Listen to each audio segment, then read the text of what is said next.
Okay, I think it's about time that we start building the engineer's office. Let's get this building started.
Okay, so we have the railroad engineer's office right here. Now these things set into the ceiling. Glub glub. Got to get some glass in these windows, but I haven't decided what kind I want to do yet. These are blast furnaces right here, and this is a coke oven. I'm going to be making coal coke in this. I think I'm actually going to have to make another one of those at least and probably put it right here. And I'm going to automate these as much as I can with pipes and item conduits. I'm going to be putting things into the top and the sides and then extracting from the bottom. So I'm also going to need a liquid tank in this building to hold creosote that's going to be created by all of these. But I'm going to tackle those later. Right now, I've got the building. I've got the layout. I put these things on the roof specifically because I wanted them up out of the way since I'm going to be automating them with conduits. Got some stairs.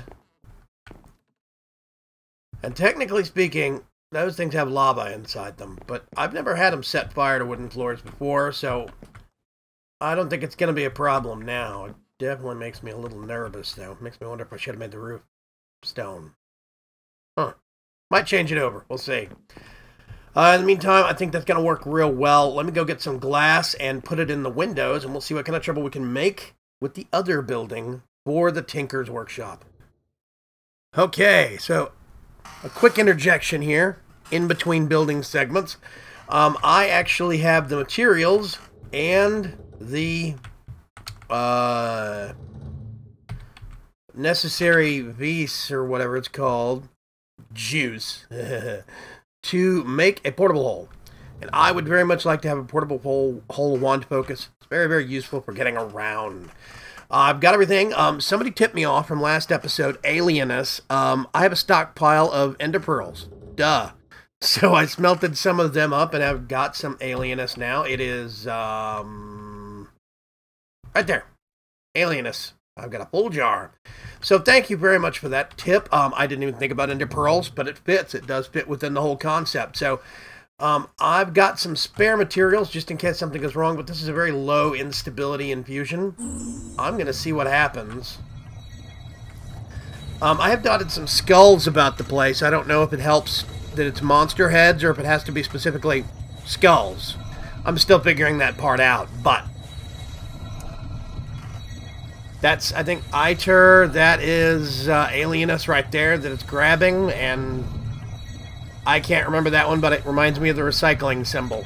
Now it should start pulling the items off the pedestals. Oh no, it's got one more.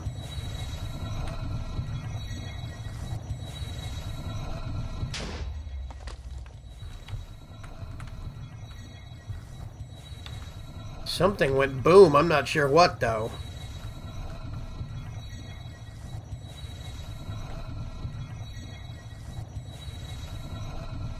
Huh.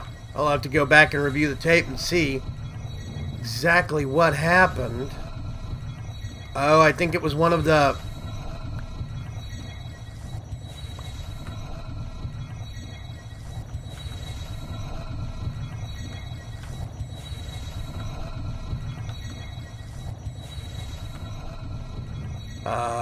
just normal, guys.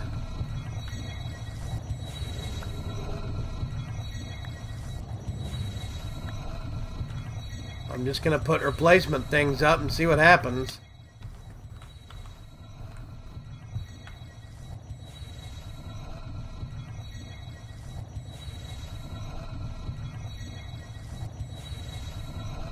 It does not seem very happy.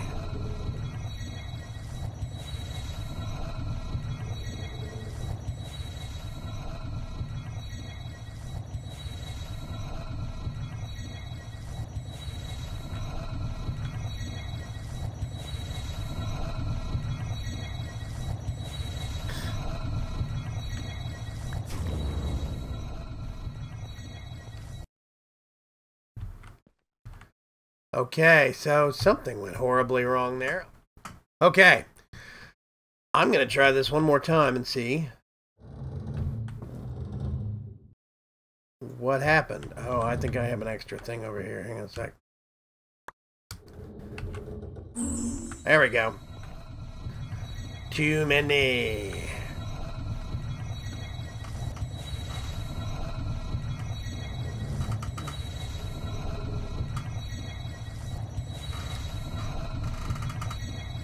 I think I ran out of Perdito last time. I just barely didn't have enough. Now it's pulling the Perdito.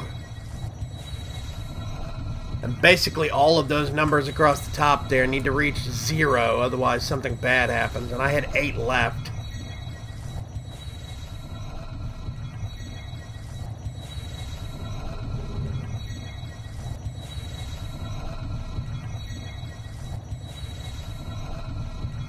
And the longer that it goes, the more unstable it becomes.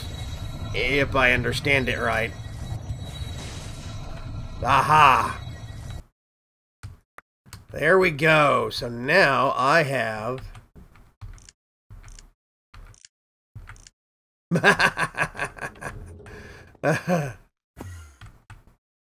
Oh, yes. This is all kinds of fun. What does that take? A little bit of air and a little bit of Perdito. And I've got some levels. Let me see. I can get this thing enchanted. Portable hole. What can I put on it? Potency? I don't think that does anything. Frugal is what I'm looking for, I believe. And slow ball. Potency? I don't think potency does anything.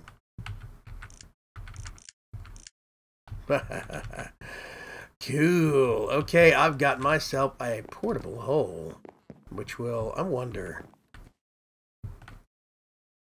Yeah, it doesn't work on carpenter's blocks. It works on normal blocks, though. That's interesting. You can make a room that would be immune to portable hole just by making it out of carpenter's blocks. Huh.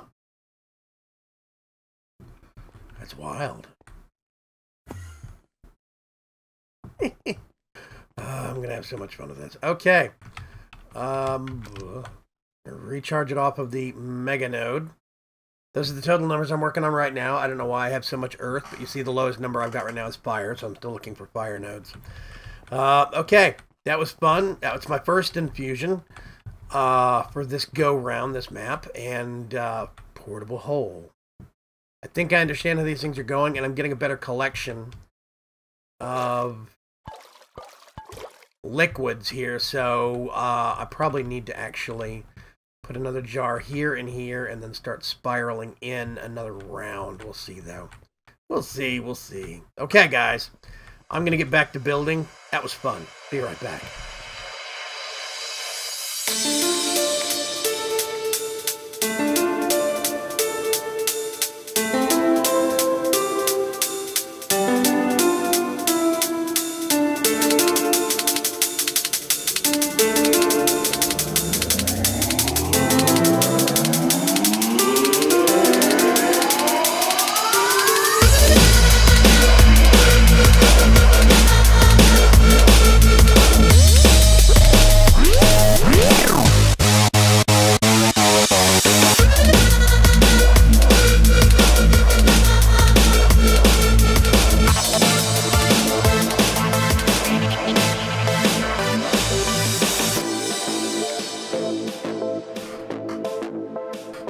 So here we are in front of the Railcraft engineer's office. Yes, the railroad engineer. Now, built into the roof here, we've got a blast furnace and 2 coke ovens. Why 2 coke ovens? No, I'm sorry. A coke oven and 2 blast furnaces. Why 2 blast furnaces? Because I misdid the math on the number of blocks. So I still have like 2 more stacks of those things if I want to make use of them. So, basically, the coke oven makes coke, which is fuel. It's coal coke, which is a higher energy fuel than normal coal or charcoal. And you use that in the blast furnaces to make steel. Now, this is just about the slowest process for making steel that there is.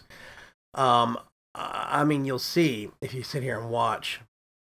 The progress is real slow. There's other machines I have and other ways that I have to make steel that are faster and simpler than this. So the only reason I'm really messing with this mostly is just to make sure I remember how to. You have to pipe things in through the top. They're basically big eye-sided multi-blocks. You pipe things in through the top to put it in the slot, to the side to put fuel in, and you pull out the results at the bottom, just like a big furnace. The coke oven, one of the primary reasons why we actually are doing this whole process is I need the creosote that this generates from this process, and we may as well put use to the coal coke that we're going to make in the process, so why not, basically. But I actually have gone ahead and made more steel by way of mechanism. It took me about 30 minutes, whereas this has made a stack in about an hour and a half. I made about 5 stacks in probably about 20 minutes with mechanism. And it's just a difference, a sign of the times, I think it is. Most mods nowadays are just changing some of their steps and some of their things. Steel is not that hard of a thing to make anymore. There's other bigger, better metals that are a bigger thing to conquer, basically. Right down here, underneath this floorboard, is a dimensional transceiver that's receiving power from the main power grid. And it is powering this rolling machine right here. We are going to have to use this along with the stockpile of creosote that I'm making, basically, from these tanks right over here. I'll just get some empty bottles and walk over here. Right click a bunch.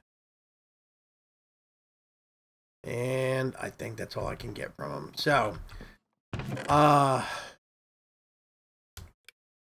no, this one, there we go. So, we have some creosote to work with.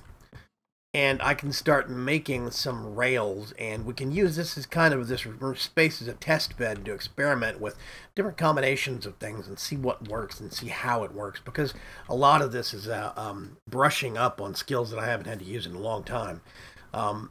And maybe it's a shame that I haven't used Railcraft in a while, but I guess I haven't felt the need to.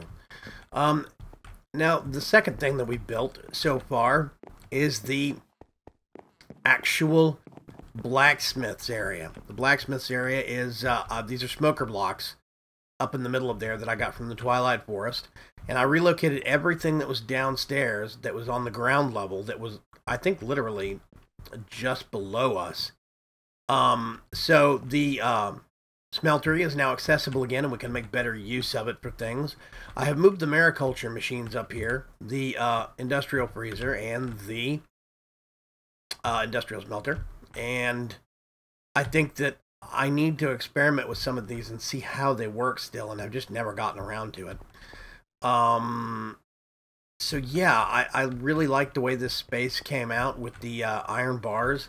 I might take chisel to this and change them up a little bit, but for the most part, I think it's okay now. And I really like the smoker blocks and the kind of industrial atmosphere that they add to this. So I have hoppers hooked up underneath here that aim to this chest. And over here on this side is where the lava is handled. I tell you what. Hole. Thank you. Basically what we're doing is we've got a 2x2 lava tank. And I have it pumping out this bottom block just to make sure that there's no, remaining fluid across the bottom. And it pumps into the bottom of, you can see it right there, seared tank. And it works really good. Whoops. Boing. Leapfrog. So now what I can do is, if I need to refill this, well, I can walk up here, put a portable tank right on here, and just set it to drain, and just top off this tank from this spot right here. So that works out really well. It's accessible, but it's also out of the way. The controller is on the same side, right here. I've got my hopper and chest piped into it to make it easier to do larger volume stuff. I still need to make more blocks and raise this a couple more tiers. I'd like to get up the 3 or 4 rank, or tier, 3 or 4 tier smeltery. And I still need to go to the nether and find some cobalt and ardite so we can actually make some manilium weapons. I think that would be very cool. Okay. Let's see. That's the big builds that we've done so far this episode. I think the next thing that we need to do is start thinking about how we want to handle the track that's going to go underneath here.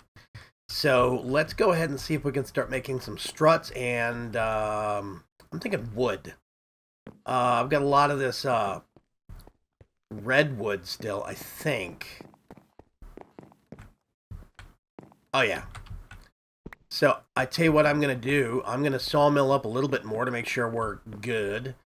And then we can start making... What am I doing? Wrong machine. There we go. So much sawdust.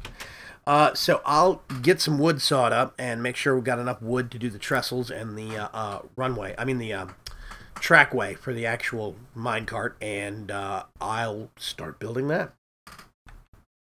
Okay, so we've got a track that weaves around the spear itself.